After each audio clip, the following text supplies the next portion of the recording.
How to fix Unreal Game Engine 4 crashing.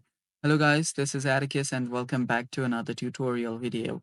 In today's video, I'll teach you guys how you can fix Unreal Game Engine 4 crashing. Now, this is also called Epic Games Launcher crashing, so yeah, let's get started. First step, you will need to locate the file wherever your Epic Games is. So simply search for Epic Games Launcher and there you'll see an option that says Open File Location. Tap on Open File Location and you should be on this page right here where you can see the Epic Games Launcher's location. Right click on it and tap on Properties. Select Properties and you should be on this page right here. What you'll need to do here is head over to this Compatibility tab, and after you're on Compatibility tab, what you'll need to do is select this Run this program in compatibility mode. Then you can select your Windows 8 or 7, whichever is the highest there.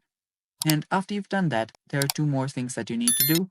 First is tap on this Disable Full Screen Optimization. Disable that, and then select this option that says Run this program as administrator. After that, all you have to do is tap on Apply and then tap on OK. After you do that, your problem should get fixed, and that's all for today's video. Thanks for watching, guys. Stay tuned for more upcoming videos, and bye-bye. Take care.